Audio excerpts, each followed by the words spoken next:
Good morning. Today we will be tackling one of the most important aspect of agriculture, which is agricultural economics. In fact, here in the Philippines, agricultural economics is one of the subjects that future agriculturists take in order to get their license as a professional agriculturist. So in order for us to understand this subject matter, agricultural economics, of course, kailangan nating maintindihan ano ba ang agriculture and ano ang economics. And by combining these two terms, we can define what agricultural economics is and why is it important, especially in the purpose of what we may call as one of nation's goals, which is food security. Right? Okay, so simulan natin. Ano ba ang agriculture? If you are an agriculturist, we all know that agriculture is the science and art of cultivating plants and raising animals. So ano yung ibig sabihin ng agriculture being a science or being a science? It means that agriculture is a body of knowledge. Okay? Kaalaman. And how do we get this body of knowledge? Through experimentations, through a process of what we call the scientific method. Tama, di ba? Kaya yung kaalaman natin sa agriculture, kung mapapansin nyo, nag-i-evolve yan. Iba yung understanding natin sa mga different agricultural practices noon, and iba rin yung understanding natin ngayon. At the same time, tools and technologies in agriculture are continuously improving dahil na rin sa hard work ng mga experts natin sa field na ito who continuously push the field in order to improve production, the lives of our farmers, for the purpose of giving us consumers what we need, and for the purpose probably of food security. Agriculture is a science and also it is an art. Ano naman ang ibig sabihin nito? That agriculture is an art. Agriculture is an art because it uses the body of knowledge, the science behind it, and applies it to cultivating plants and raising animals. So kanina, science siya because it is a body of knowledge. Science ang agriculture because it is a body of knowledge. And art siya kasi we use the science behind it and apply it to cultivating plants and raising animals. Klaro? So ano ba yung mga different types of agriculture? Well, primarily, we have 4 types. Siyempre, ang nauuna dyan, crop production, which, as the name suggests, is growing plants in order to produce agricultural products. And sinabi kong agricultural products kasi the products, the commodities from agriculture ay hindi lang naman necessarily pagkain. Pwede rin yang in terms of fiber, in terms of fuel, in terms of textile. However, for me, personally, isa sa mga pinaka-important na purpose na or produkto ng agriculture is food. Kasi ito I think yung main source natin or yung only source natin ng pagkain. And as human beings, kailangan natin kumain in order to thrive and to survive. And yung topic ng food security is a very important topic to any nation all around the globe. Right? So that's crop production. Ano naman yung isa? We go to animals naman. So livestock farming. Sa livestock farming, we raise land animals. Okay? Specifically, we raise land animals for meat, milk, wool, and other agricultural products. Of course, if we raise animals naman not in land but rather in water, aquaculture naman 'yon. which is basically farming of aquatic organisms, aquatic animals like fish, crustaceans like yung shrimp, lobster, crabs, and plants like your seaweeds, di ba? Ito, agroforestry is one of the, I guess, newest area of agriculture.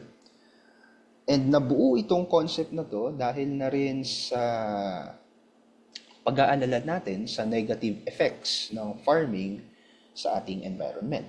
So apparently, napag-alaman ng mga scientists that when we convert forest lands into agricultural lands, nagpuproduce tayo ng mas maraming greenhouse gases that actually destroys our ozone layer and affects and creates climate change or gives negative effect on our environment. So naisip nila, well, hindi naman po pwedeng hindi tayo mag-farm. Kailangan natin to para mabigyan ng pagkain ng mga tao. Pero hindi po naman po pwedeng na isa-sacrifice yung ating forest. So how about we combine the two concepts? Boom! Comes now agroforestry. We combine agriculture and forestry practices primarily for sustainable land use. So pwede naman palang magsama ang agriculture and forestry and still give us the food security that we need while at the same time taking good care of our environment. Okay? So that's agriculture. So puntahan naman natin yung partner term niya, which is economics. So kanina, ang agriculture is a science. And economics is also a science. It is a science, so it's a body of knowledge that focuses on the study of how societies allocate scarce resources. That's a key word, scarce resources. In fact, kaya natin pinag-aaralan ng economics kasi ang ating resources ay scarce. Kung unlimited ang ating resources, di na natin kailangan pag-aralan ang economics. Okay? Pero dahil scarce, limited ang ating resources, at ang ating wants or needs ay unlimited, right? Kailangan nating pag-aralan yung ating mga desisyon and how these decisions affect not just us, affects not just individuals, but the society as a whole. So yung ating palang economic choices, okay, whether you are a consumer or you are a producer, affects the society as a whole. This can be best explained by the idea of Adam Smith. Adam Smith is the father of modern economics.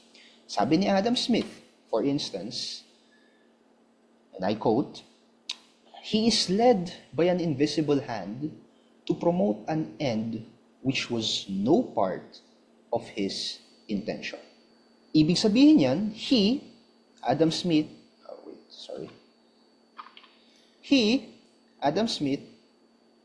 is pertaining to the economic agents, like simply yung buyers and producers. Okay. Sabi na dito, yung mga producers daw, o yung mga economic agents daw natin, may mga kanya-kanya silang intention. Pero the moment that they make decisions out of those intentions, they actually affect each other and the society as a whole. So let's explain this using an example. Let's say, sa bayan ng Kalabasa. Okay? Merong 3 kalabasa vendors. Pare-parehas yung kalabasa na benta nila, pare-parehas ang laki, pare-parehas ang quality, and pare-parehas ang presyo. So, given that, it is safe to assume na yung mga citizens sa bayan na to is hindi picky kung kanino sila bibili. So, whether kay A, B, or C vendor, parehas lang. So, given that, pwede nating sabihin na equal lang yung distribution ng mga buyers ni A, B at saka ni C. Kasi pare-parehas lang naman sila, right? Ngayon, si letter C, matalino siya, nag-isip siya. Ano kaya yung pwede kong gawin para ang intention niya, tumaas ang ating kita? So, yun yung intention niya. So, si C, nag-experiment siya, naka-discover siya ng cheaper way of producing kalabasa, napamura ngayon niya yung kanyang produkto. So, dahil napamura niya yung kanyang produkto, apparently, maraming buyers, okay, maraming citizens ng bayan na yon ang bumili sa kanyang produkto. Therefore, na-hit niya yung kanyang initial intention, which is kumita. However, hindi lang yun yung consequence nung ginawa ni vendor C. Bukod sa kumita siya, natulungan din niya yung mga citizens na yon na makatipid. Kasi mas mura yung kanyang kalabasa, therefore, yung budget nila on buying kalabasa is less and nagagamit nila yung other savings nila to buy goods and services for their needs. At the same time, ang possible effect din yan is that si letter A and B vendor mapapaisip, "Nako, nawalan na ako ng buyers, hindi na ako kikita niyan. Ano kaya yung pwede kong gawin?" So makapaisip si letter A and B and magkakaroon ng healthy sense of competition that would actually promote innovation. Innovation meaning A and B will be producing same quality of kalabasa, same quality and quantity of kalabasa, but with a cheaper cost. So yan yung sinasabi nating how allocation decisions, how economic choices can actually affect not just you as an individual, but the society as a whole. So now that we have discussed both agriculture and economics, let's now combine the two terms. Agricultural economics then is the study that focuses on the strategic allocation of limited resources in agriculture. Kasi si farmer, para ma-produce niya ang kanyang agricultural commodities, kailangan niya ng raw materials. And itong raw materials na to, na pag-alaman natin kanina, is scarce. So therefore, kailangan niyang pag-aralan. Paano ko i-allocate yung raw materials ko in order to produce the best quantity or quality of agricultural commodities that I can produce for the buyers? Yan yung iniisip ni farmer. Siyempre, si consumer, ang iniisip rin niya, si consumer, may resources din yan, may pera yan. So iniisip rin niya, paano ko gagamitin yung resources ko to buy the most agricultural commodity that I can get and maximize yung satisfaction levels ko. Yun din yung iniisip niya. Right? Paano ako makakatipid? So, this idea, these intentions, both from the farmers and the consumers, is important in the study of agricultural economics. It encompasses everything. Okay? Agricultural economics encompasses everything from production, processing, distribution, and even consumption of agricultural commodities such as your food, feed, fiber, and fuel. And very challenging to, primarily because yung intention ni farmer at saka intention ni consumer ay madalas magkasalungat. Di ba? Si farmer, ang gusto niya, kumita. Okay? Kumita. Si consumer, gusto niya, ma-maximize yung kanyang satisfaction level at makatipid. So, paano natin ipagmamatch yung kanilang intentions? That's the question that is being answered by studying agricultural economics. Kailangan ba natin ng bagong technology? Are there policies na kailangan nating baguhin in terms of agricultural production or consumption? Probably. O katulad na lamang, dito sa article na to. Nagrereklamo si farmer. Sabi ni Sir, sometimes the buyer wants the price of rice to go down. Actually, mali nga ata yung term na sometimes. Actually, always nga ata. Na ang gusto ng mga buyers, mababa ang presyo ng bigas. Tama?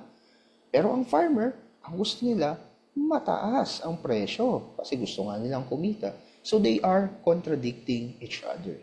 Now, because of this contradiction, nagiging relevant ang pag-aaral ng agricultural economics. Kaya meron tayong experts on the field that is continuously studying yung economics ng agricultural products natin. Paano natin mapagtatagpo yung intention or welfare ni farmer at ni consumer na walang naisasakripisyo. O madali bang sagutin yung tanong na yon, yung problem na yon? Of course not. It is a nuanced issue. Pero we need to do our best.